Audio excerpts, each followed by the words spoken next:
commentary, and this time I'm commentating on the World Cyber Games Korean qualifiers in the round of 24, and this is going to be the matchup between Julyzerg and TheRock.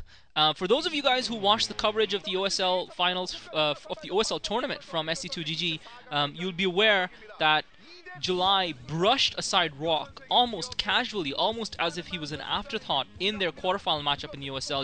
In the semifinals actually, July facing the Rock and then going on to face Best, and he just decimated his Protoss opponents and he looked really lethal. And I don't think it's going to be much more favorable for the Rock coming up against July in this matchup today. The first set, this is a best of 3. The first set is being played on Andromeda, and I fully expect July to give the Rock another spanking.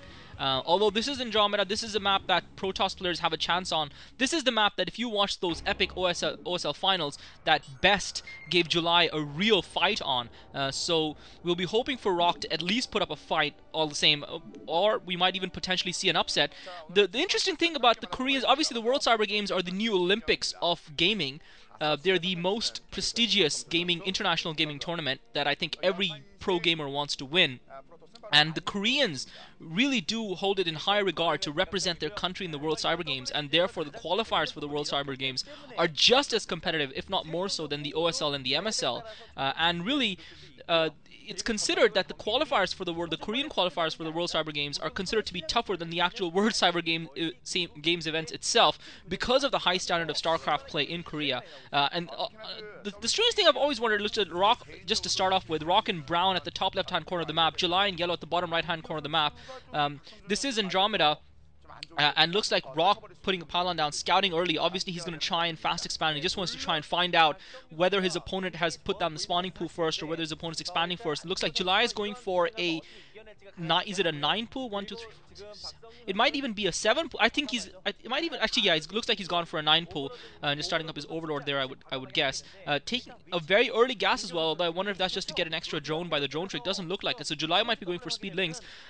It's an interesting strategy to say the least, because if the Rock decides to put his Nexus down because he's got the resources, so he's cancelled it. It looks like he was just trying to get the extra drone. And the Rock has put the Forge down first, so he's going to wait for the scout. So he's going to get that scout off. He's going to be ready and prepared for this. So he should have a slight economic advantage versus July. It looks like he sent a second probe out as well. He really wants to find out what his opponent's up to. He doesn't want to get caught off guard because July has a reputation for doing the unpredictable, and the Rock playing it smart and playing it safe in this occasion. He's just going to now be entering July's base with his probe at the 5 o'clock position, and he's going to see that spawning pool that has gone up, and July's already starting up the Zerglings, so the Rock has scouted. So the Rock immediately putting on the first photon cannon before taking his Nexus, and he's going to be in a comfortable position to defend this. July shouldn't be able to do too much damage. The Rock doing a great job of harassing July, forcing him to take the mineral-only expansion and not able to get the gas expansion down. July just managed to get the hatchery down before the probe comes back to do some more harass, and the Rock putting the second photon cannon down. July's now got those Zerglings out, sending about 5 Zerglings to try and harass. He's going to make sure that he forces the Rock to put those photon cannons down and get those defenses up, but really those 2 photon cannons should be enough to deal with it, and the Rock should be able to harvest a decent economic advantage. And it just shows you the value of scouting. There were a couple of things that worked that could have worked against the Rock. The fact that July was cross-map and the fact that he could have taken a risk and gone for the Nexus when he hadn't scouted. But I think if you haven't been able to get the scout on your Zerg opponent, it's always better to play it safe, especially when you're dealing with a Maverick such as July, and that's exactly what the Rock did. He's got a couple of photon cannons that should be more than enough to deal with any Zerglings, and July's not really going to be able to make any headway there. And July now with the Zergling trying to usher that probe away. It'll be interesting to see if the Rock tries to plant a pylon down to harass July further. He's just trying to delay July from getting that third hatchery down. And once again, July, just as he was about to plant the hatchery, gets delayed. This time he managed to get it down. So July's got his third hatchery up, and the Rock will find himself in a decent position, although 9 pool doesn't really leave you at too much of a disadvantage. July only now starting up his gas. The Rock probably started up his Nexus by now, looks like it from his minimap. But yeah, Andromeda is one of those maps where it can be a little bit tougher for the Zerg player against the Protoss player, and we saw how difficult it was, despite the fact that July really dominated Best for much of the game, and he was never really looked out of control in that matchup. We saw how incredibly difficult it was for him to overcome and actually beat Best, because a Protoss base in this map, and even a Terran base, can be virtually unassailable. So July has now got the extractor up. The Rock doing a great job of keeping his probe alive and getting that scouting information for as long as possible, although it won't bother July too much. The Rock simulator just now going up as well. It won't bother July too much because he hasn't really started up his tech yet, although he would have probably preferred to have not revealed the 3-hatch build. And I think in this instance, when his Zerglings had been scouted. I know he wanted to apply the pressure because he didn't really exactly know what his opponent, whether his opponent had been forced into those 2 photon cannons or not.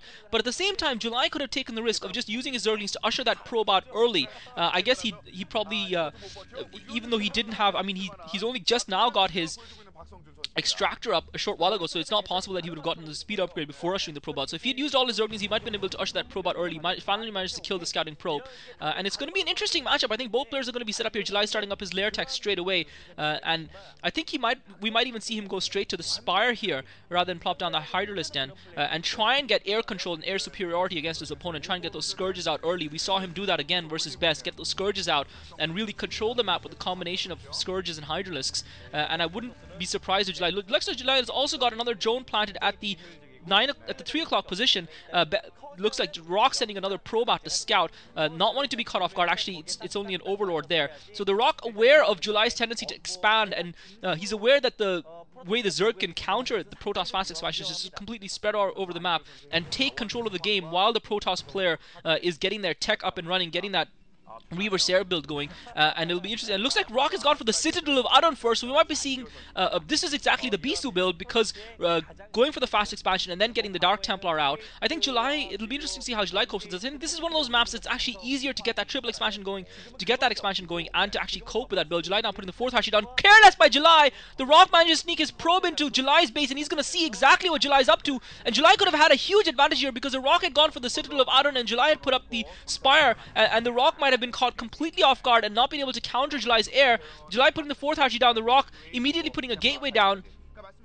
Well, he would have put the gateway down anyway. He's putting the second gateway down. But July is going to be in prime position now, or the Rock is going to be in prime position because he's got the intel on July. July doesn't unfortunately have the intel on the Rock, and that was very careless of him. He should have had a couple of Zerglings sitting up on that ramp to prevent, and on a hold mode to prevent that probe from getting up and scouting his base. The Rock managed to get the scout in, and that scout might yet pay dividends for him.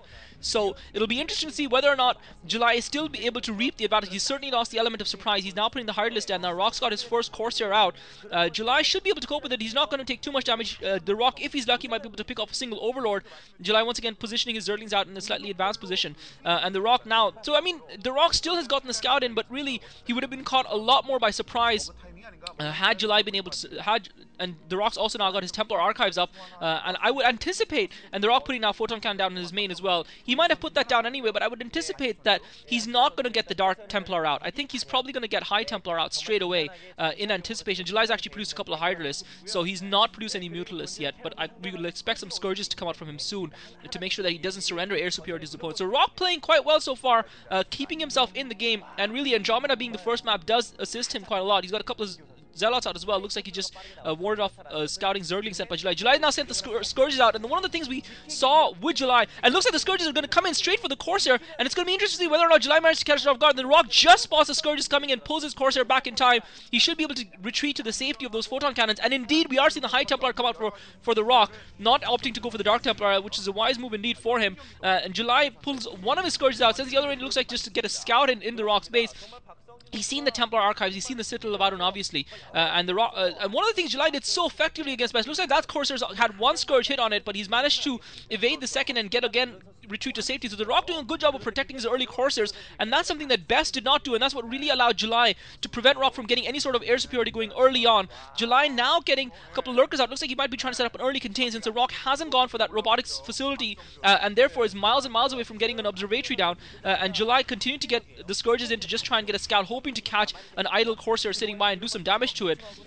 And July looks like he's ready to go full up into macro mode here, getting one of his evolution shippers out. He's got the Lurkers out, and he's sending them out, and it's just a question of how advanced a position he can establish with those Lurkers, and whether the Rock scouts it or not. Meanwhile, July looks like he's trying to use those Lurkers just to push the Rock back and try and set up a little bit of a contain. One of the Corsairs being chased down by the Scourges, and he's actually managed to hit the Corsair with one of the Scourges.